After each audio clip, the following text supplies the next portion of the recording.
Check out carmarshal.com. The link is in the description. They help support us.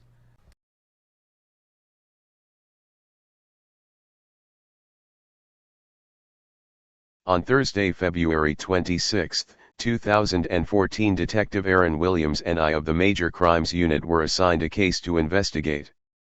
Improper behavior involving a Charlotte County Sheriff's Office civilian employee by Lieutenant Todd Davis. As a result of this, Lieutenant Davis provided us an inmate/grievance/request form signed by female inmate Kasey Anderson Dobb, June 3, 94. The grievance was dated February 26, 14 and advised the following. I worked at District Number 3, I have been there for about 2 months. My boss Rich has always been touchy/feely and flirts with me, making me uncomfortable. Rich makes me feel uncomfortable to the point I won't walk into his room by myself. Several days Rich has asked me if I was gay and what things I have done with other girls. I don't answer him. Rich once said he would turn the lights out in the back 2 rows of his room and let me and the girls I work with do whatever we want with each other. I said no. Another day Rich said I had a nice ass. Rich has asked me what time they release me, if it's at 12 at night. And where I going and do I have a ride.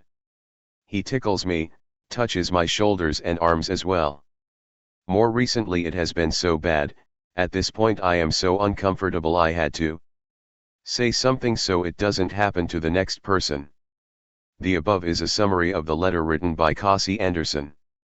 Interview with Kasey Anderson, Dobb, June 3, 94. On February 27, 14 at approximately 11:37 a.m. Detective Aaron Williams and I made contact with Kasey Anderson at the Charlotte County Jail Work Release Area. Kasey was advised of her pre-interview instruction, which consisted of perjury and being sworn in under oath. Kasey stated she understood and the interview began. On Tuesday, February 25, 14, Kasey came back from work release at the CCSO headquarters office on 7474 Utilities Road in Punta Gorda, Florida, and had conversation with another inmate by the name of Nicole Haas. Kasey said Nicole was worried about her because the day prior, Kasey told her on Monday, February 24, 14, Rich said she had a nice ass. Nicole Haas talked with Kasey for a while and talked her into filling a report with Cohealy at the work release section of the jail. Nicole does not know Rich and has not worked at the CCSO office. I asked Kasey who the girl was she worked with. She replied, Lori Carson. I asked if anything happened with Lori when she worked with her at the headquarters office. Kasey said the same thing happened to Lori Carson, but not as much as far as she knew. Kasey said she has worked here since January 14 or 15, and her last day was February 26, 2014. Kasey stated that when she started, Rich was making more comments to Lori than he did with her. Rich would joke around, talking about her hair, tickle, touch her shoulders, rubbing, while in the receiving office. Kasey said a woman by the name of Kathy Holloway covered for 3 to 4 days and saw how Rich was with Lori and her. At that time Kasey said it was more with Lori than her. Kathy had told Kasey that she didn't feel comfortable working with Lori because she would disappear, and Kathy felt something was up with Lori and Rich. Kasey said a couple of times while Lori and Rich were gone the door was locked in receiving. Kasey stated most of everything has occurred more recently in the last 2 weeks. Rich would ask questions like, are you gay, what type of things she has done with girls, how does she know she's not gay, when is she getting released, does she have a ride, and where she is going. Kasey said she stood up and stretched and he said you have a nice ass. Kasey said that Lori stated I can't believe he just said that. Kasey said Rich would tickle her and make her drop stuff, grabbing and rubbing her shoulders. Rich would do this while she was trying to work in receiving. Kasey said Rich stated before she left he would shut the lights off in the back 2 rows in receiving and she could go at it with the other girl, Lori. Kasey said she was to a point she would not go into receiving without someone being there. Rich would keep asking personal/sexual questions and Kasey would not talk about it and try to ignore him. Kasey also stated that Rich would bring in food for them and give them coffee. Kasey was asked if Rich had touched her under her clothes. Kasey stated no. Kasey said it did not get bad until the last couple weeks. Kasey was asked what she thought should happen to Rich. Kasey was unsure about him losing his job or getting arrested. Kasey did not want to pursue criminal charges at this time. Kasey said she had heard that another girl was fired from work release because she was turned in by Rich for refusing to work. Kasey said she heard the same inappropriate comments and touching happened with as it did with her. The above statement is a brief summary and does not contain all the facts. This statement was downloaded to DVD. Interview with Kasey Anderson, second interview wanted to press charges. Same date approximately 2:27 p.m. Kasey wanted to speak with us again. Kasey was brought into the interview room and the recorder was started again. Kasey said she thought about Rich being charged with battery and now she did want to pursue criminal charges. The above statement is a brief summary and does not contain all the facts. This statement was downloaded to DVD. Interview with Lori Carson Dobb, August 20, 75. On February 27, 14 at approximately 12:15 p.m. Detective Aaron Williams and I made contact with Lori Carson at the Charlotte County Jail work release area. Lori was advised of her pre-interview instruction which consisted of perjury and being sworn in under oath. Lori stated she understood and the interview began. Lori was asked how long she has been working at the headquarters office of the Charlotte County Sheriff's Office. Lori advised she had been working about 6 to 8 weeks and she had been working with another female inmate by the name of Kasey Anderson. Lori stated that she is dropped off at receiving and is under control of Rich. She did not know his last name. I asked if she ever had a problem with Rich and she said no. I asked if Rich had ever touched or spoke to her inappropriately. Lori said Rich had touched her shoulders. Lori stated that sometimes during lunch she and Kasey would be sitting there having their girl talk and Rich would get into the conversation. I asked what he said and Lori stated, "Are we going to go on about what happened Monday?" Lori said she heard Rich say to Kasey, "Yes, she does have a nice ass." Lori does agree what Rich said was inappropriate and wrong but she felt he shouldn't lose his job over it. Lori said he wouldn't say that to her because she wouldn't put up with it. Lori was upset and thought that Kasey just wanted to get out of work early, one day left before release. Lori did say they are not treated like inmates and she was going to have a talk with Rich about his inappropriate behavior. After asking if she was touched in any other way, Lori did say he would tickle them fooling around. Lori said he does act inappropriate once in a while but not that bad. I asked if any other person worked with her or Kasey while she was there. Lori advised Kathy Holloway filled in for her once in a while. Lori was asked if they talked about sexual orientation and she stated Rich asked Kasey if she was gay after hearing them talking at lunchtime. Lori stated she did see Rich tickle and put his hands on Kasey's shoulders. Lori said Rich made a comment about shutting the lights off in the corner for you too. Lori kept saying she could handle it and didn't think she would have a problem. Lori said Rich would give them coffee, pizza and sandwiches. I asked if he had allowed her to do something she should not be doing. Lori stated Rich let her use tweezers to pluck her eyebrows.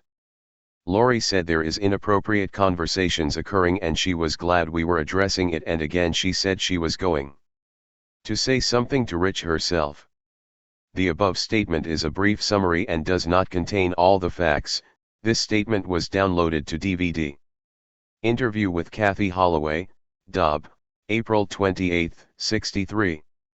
On February 27, 14 at approximately 12:36 p.m. Detective Aaron Williams and I made contact with Kathy Holloway at the Charlotte County Jail Work release area. Kasey was advised of her pre-interview instruction, which consisted of perjury and being sworn in under oath. Kasey stated she understood and the interview began. Kasey advised she had only worked at the headquarters office of the sheriff's office about 3 to 4 times. Kasey said she trained 3 days. And said she filled in for Lori a couple days. Kasey said Rich talked unprofessionally with Lori. Kasey told Kasey Rich tickled her a couple of times.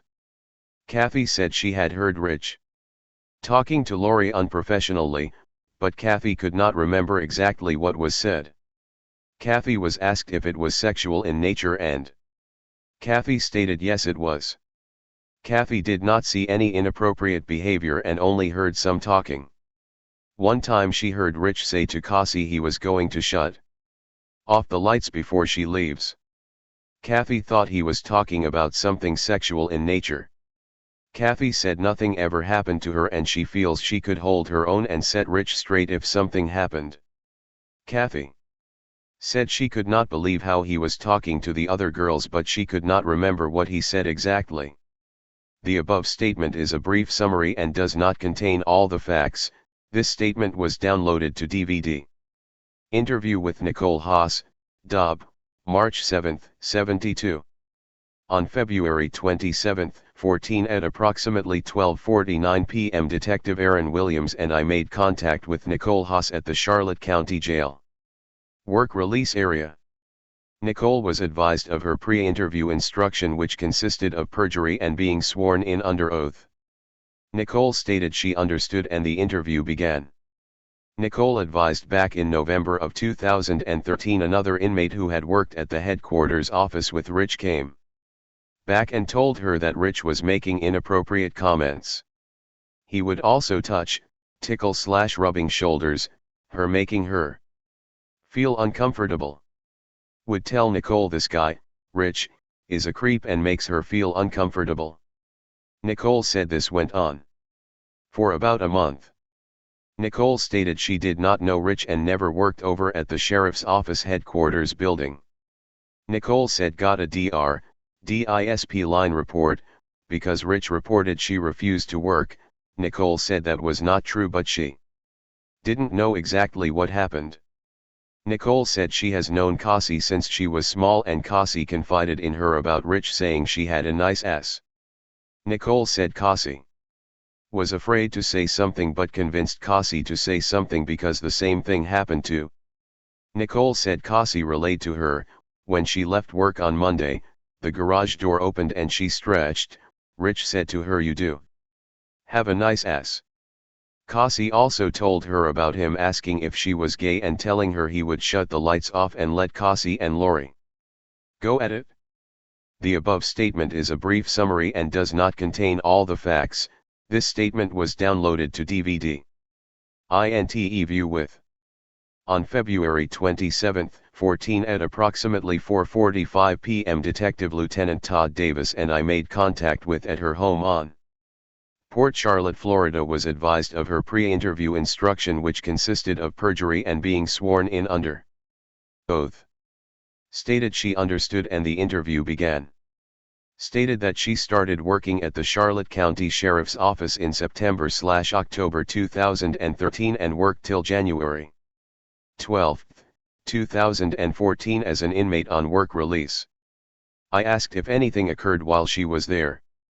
Said Rich would make her feel uncomfortable by brushing up against her breast, tickle her and poke her. She said he also did creepy stuff like looking at her while she was bending over and while she was working. Said he would joke around in an unprofessional and flirty manner. Said she would feel uncomfortable in a room with him alone. Rich would just stare and make her feel uncomfortable by talking sexual in nature. Said in about 3 months while working there this behavior would occur about 2 to 3 days a week. Said she got a DISP line report, initiated by Rich because he said she refused to work. Said she did not refuse to work but had no recourse because she just couldn't walk away due to being an inmate. Said she just stopped talking to Rich. And she did not hear him telling her to do something. Said she did not want to be around him anymore and did not want to have any conversations with Rich. Said she was glad to get out of that situation when she got sent back to the jail.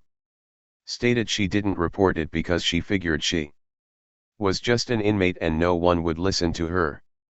Said she had worked with another inmate by the name of Amanda, unknown last name, but does not know if anything had occurred with her. At the end said it was a blessing she got the DR so she could get out of the situation. Said he was an angry person and hated his job. The above statement is a brief summary and does not contain all the facts. This statement was downloaded to DVD. Contact made with Amanda D'Amico and Nicole Baker.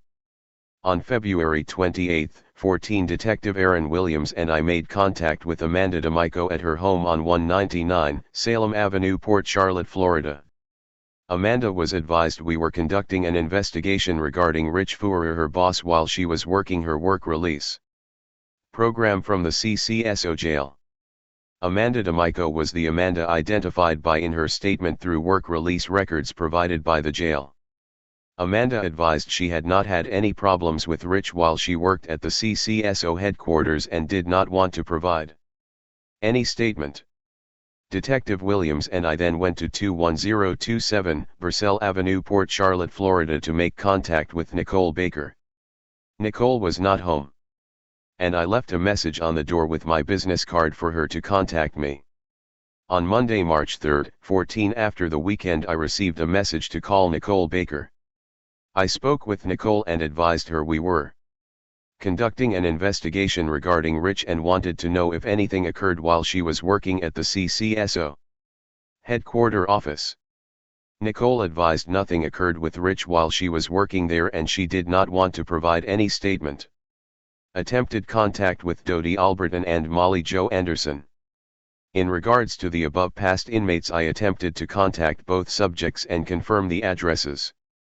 At this time I have not been able to contact Dodie Alberton, Luca 5779, County Route 760, Arcadia, Florida, PX 863-494-5541 and 863-263-6108.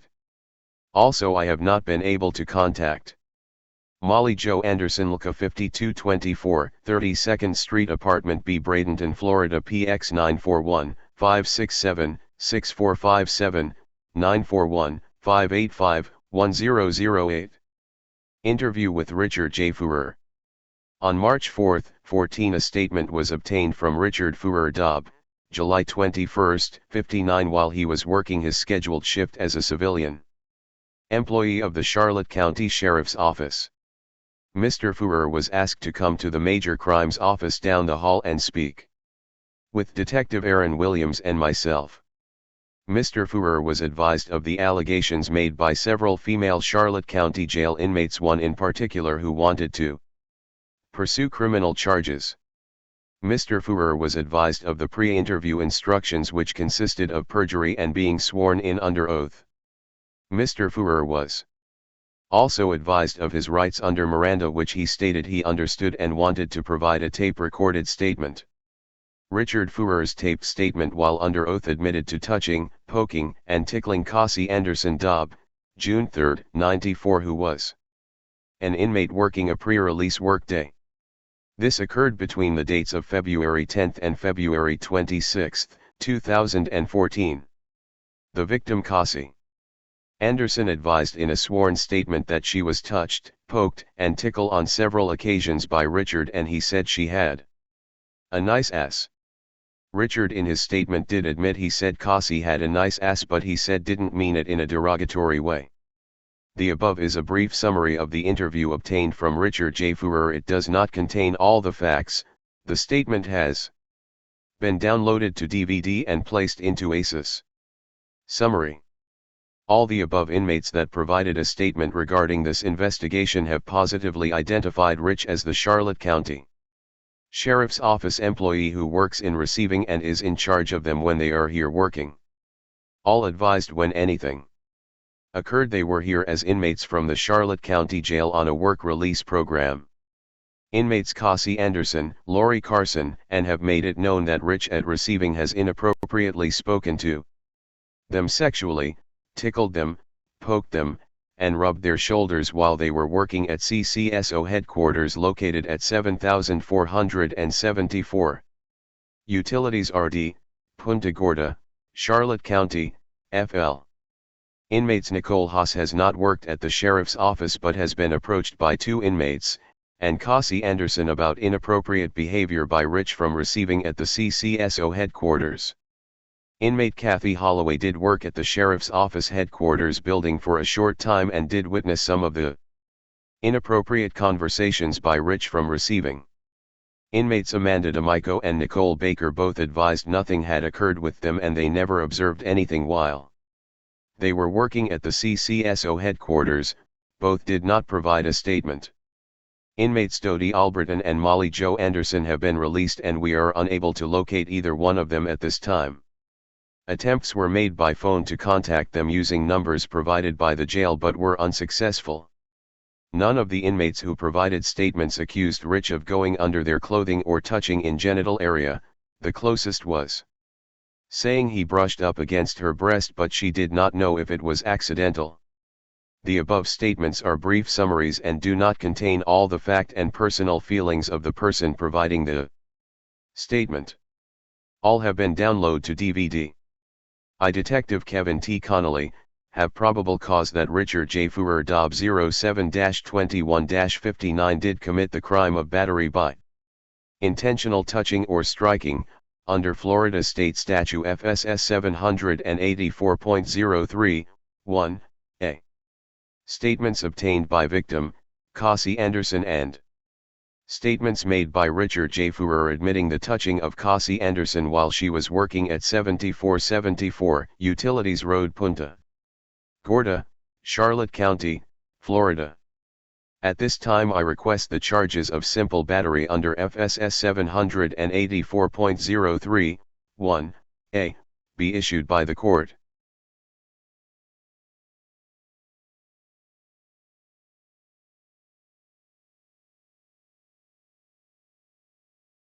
IA 14-05. On March 4, 2014, the Charlotte County Sheriff's Office Internal Affairs Unit initiated an internal investigation related to violations of law under Charlotte County Sheriff's Office Operations Manual GO 3.50F, 4, C, 1, and conduct unbecoming under Charlotte County Sheriff's Office Operations Manual GO 3.50F, 4, D, 12. This investigation stems from a major crimes investigation involving Charlotte County Sheriff's Office receiving clerk, Richard Fuhrer, hereinafter Fuhrer, and the allegations of battery and improper conduct with a Charlotte County Sheriff's Office inmate. Case #1403-002273. On January 26, 2014, the Charlotte County Sheriff's Office Detention Division received a grievance complaint from inmate Kasey Anderson, JCA #62246, alleging improper conduct and battery by a Charlotte County Sheriff's Office member. Inmate Anderson stated while participating in the inmate worker program and assigned to District 3, she was improperly touched by Fuhrer, a civilian assigned to receiving. On March 4, 2014, Fuhrer was provided with notice of the internal affairs investigation and placed on administrative leave with pay, pending the conclusion of the investigation. Due to the incident involving an alleged crime encompassing a member of the office, the criminal investigation was assigned to the Major Crimes Unit, case #1403-002273. On March 6, 2014, Detective Kevin T. Connolly completed the criminal investigation as to the allegations of simple battery. Below is a summary of Detective Connolly's report. On February 26, 2014, Detective Kevin T. Connolly was assigned a criminal complaint regarding the alleged battery and improper behavior involving a Charlotte County Sheriff's Office civilian employee and a Charlotte County inmate. On February 27, 2014, at approximately 11:37 a.m., Detective Aaron Williams and Detective Connolly made contact with Kasey Anderson, the complainant and alleged victim at the Charlotte County Jail, work release area. Anderson provided a sworn statement, declaring she had been working at receiving since mid-January, but recently Fuhrer had been making her feel uncomfortable, asking her questions like, "Are you gay?" what type of things she has done with girls, and how does she know she's not gay. Anderson also stated Fuhrer has even inquired as to when she was going to get out and if she had a ride. On one occasion, she remembered standing up and stretching and hearing Fuhrer say, "You have a nice ass." Anderson went on to say Fuhrer would tickle her and make her drop stuff, grabbing and rubbing her shoulders, doing this as she was trying to work in receiving. Fuhrer's behavior also included asking personal/sexual questions and making statements like he would shut off the lights so Anderson and another girl could got at it. Based on Anderson's statement, Fuhrer's actions and comments made her feel unconformable to the point she would not go into receiving without someone else being present. Anderson stated Lori Carson, another inmate, has witnessed Fuhrer's inappropriate behaviors, and it was her belief Fuhrer had behaved inappropriately with another inmate by the name of. During her initial interview, Anderson stated she did not want to pursue criminal charges, but 3 hours later changed her mind and stating she had thought about it and now wished to pursue battery charges against Fuhrer. On February 27, 2014 at approximately 12:15 p.m., Detective Williams and Detective Connolly made contact with Lori Carson, an inmate at the Charlotte County Jail.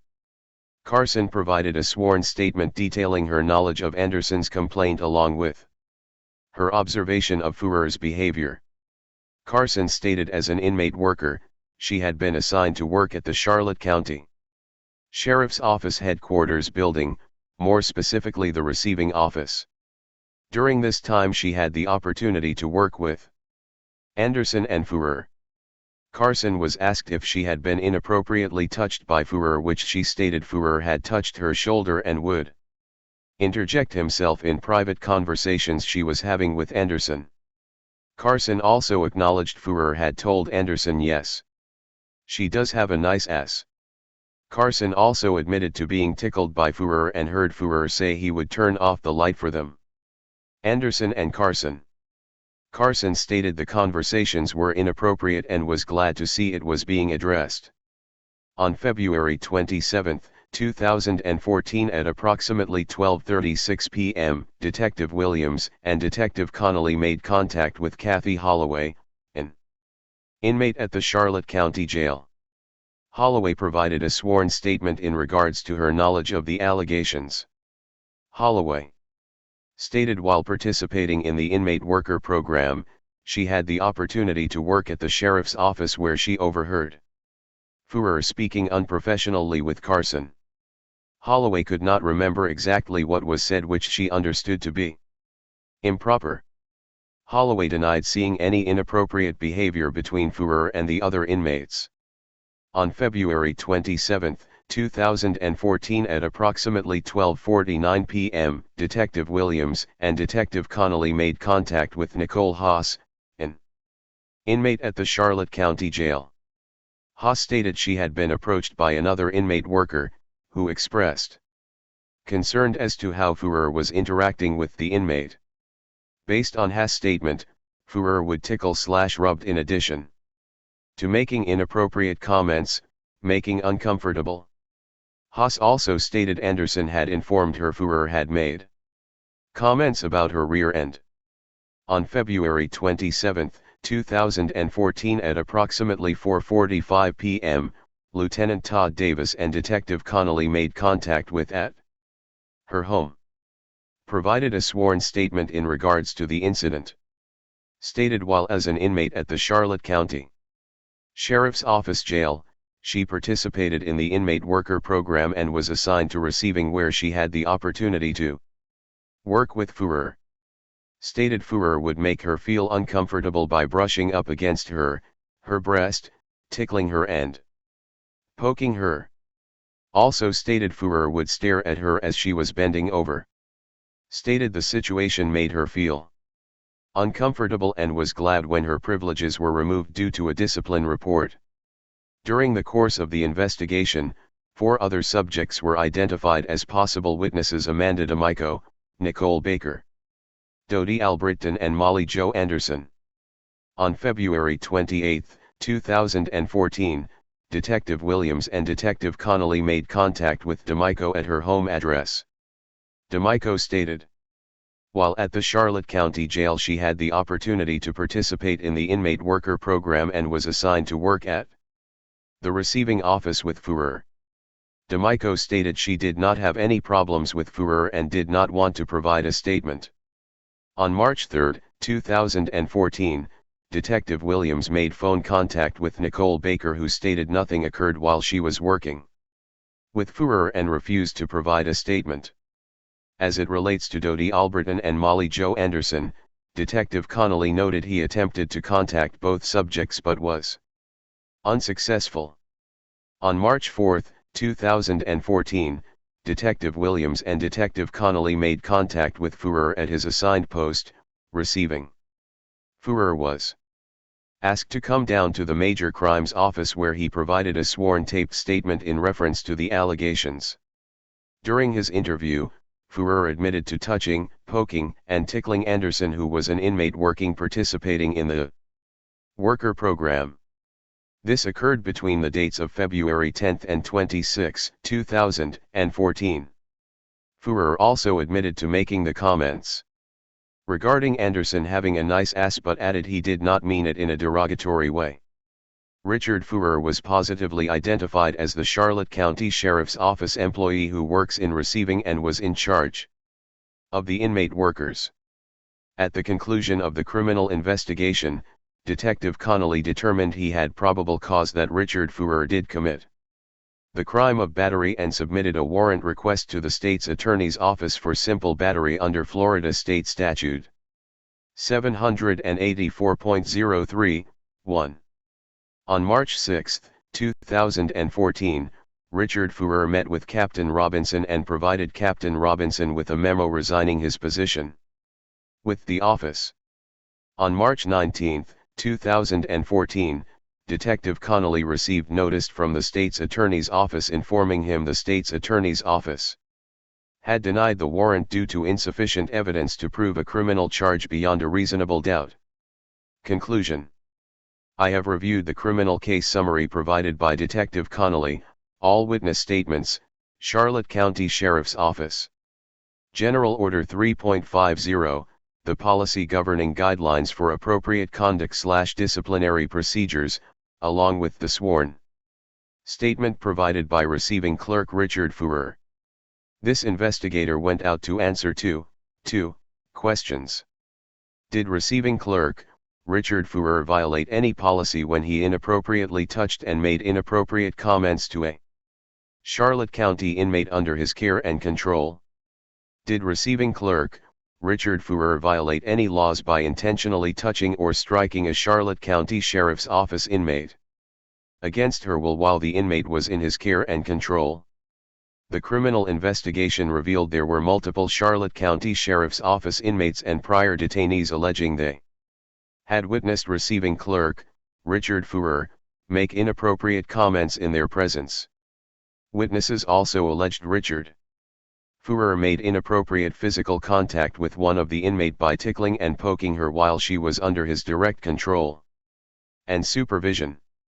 During Führer's statement, he admits to making inappropriate comments regarding Anderson's body and sexual orientation. Führer also admitted to making physical contact by tickling the inmates while they were under his direct supervision and control. Based on the criminal investigation conducted by Detective Kevin Connolly, witness statements, and Richard Führer's own admission, this investigator finds that Richard Führer's behavior while on duty did not reflect most favorably on the office, bringing discredit upon the member. The investigation also revealed that Führer did intentionally touch a Charlotte County inmate against her will. This investigator finds that there is preponderance of evidence to sustain the charge of conduct unbecoming under Charlotte County Sheriff's Office Operations Manual GO 3.50 F, 4, D, 12, and to sustain the charge of violations of law under Charlotte County Sheriff's Office Operations Manual GO 3.50 F, 4, C, 1. I, the undersigned, do hereby swear, under penalty of perjury, to the best of my knowledge, information, and belief, I have not knowingly or willfully deprived, or allowed another to deprive, the subject of the investigation of any rights contained in SS 112.532 and 112.533, Florida statutes. Andres H. Rodriguez, Sergeant, Internal Affairs, Charlotte County Sheriff's Office. Record.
Hey Sheriff, we have a question about why your office, your intelligence division, is investigating private citizens for criminal investigation that happen to be activists that are overseeing your department.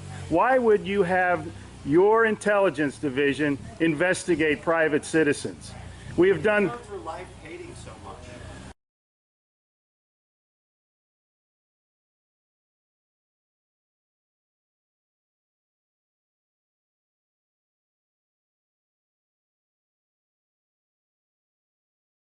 Sir, we don't hate anyone. We love freedom and we love American people. And government is out of control. That's why you're seeing such a revolt nationwide. Why can't you just answer, why is Susan Edwards, your intelligence division, investigating private citizens? This should not happen. Are you here to apply for a job?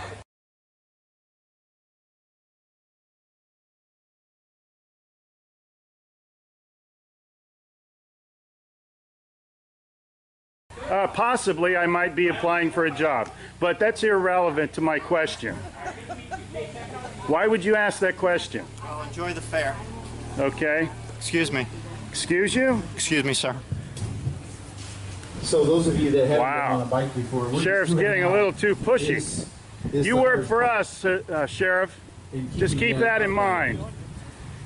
At one time we respected you, but not with that type of attitude.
County. This is Charlotte County Cop Watch, and I wanted to explain what fair use is. You can use pieces of news articles if you're doing it for news reporting, you have commentary, and you're doing it for education purposes. So that's what fair use is, as you can see right here. Another reason why I wanted to make this video is to let you know I have just joined with Patreon. A nice thing with Patreon, I make no money on YouTube. They took the money away years ago, and so this is another way to give, and it's a nice thing too because you can give monthly. You can give $1, $5, $10, whatever. I do 4 to 5 hours a day on trying to wake the sheeple up on how corrupt it is and different ways that you can fight the corruption. So Patreon is a way that you can do it, and then of course the old way is still there. Donate to Charlotte County Cop Watch with PayPal or credit card. So keep that in mind. 4 to 5 hours a day. I make no money, but the corruption happened to me and I'm sick of it, so I'm trying to wake people up. But my wife would love it if if we could get some help out there. There's 47,000 subscribers. Just think if each one of you subscribers just gave let's say actually yes, $1 a month. 47,000 subscribers gave $1 a month. That would be awesome. That's not going to happen. But anyways, that would be great if it did happen. But do the math in your head. Just think about it. Like I said, 4 to 5 hours a day. I get no money from YouTube. YouTube has gone nuts. You can't do anything anymore. They're taking the money away everywhere. So these are a couple different ways that you can still help out with all this time that I put in. And as you know, I'm in a special situation where at least I can do it. 4 to 5 hours a day. We have a cleaning company during the day. That's what allows me to do this, and we're debt free. So this is my hobby. I don't go fishing and all that other crap. I try to save the world. So help me out to make the wife happy, man. In fact, if you guys did give $1 a day, and there was 47,000 of you, and you did it, and each of you gave $1, and that was every month, oh my God, yes, I could quit. I could start suing them. Another idea too that we have is if I got some funds, we could actually contact everyone that has been ticketed and or arrested and put in jail and start sending them postcards to let them know we're here, and to see if everything went all right, and if it didn't, find out their story. So we could even do more investigations and more lawsuits. Lawsuits take money. So just think about that. 47,000 of you so far right now. $1 a day. $1 a month on Patreon, or $5 a month on Patreon, 10, 20, whatever. Just do the math in your head, help out. This is a lot of work every single day. Thanks.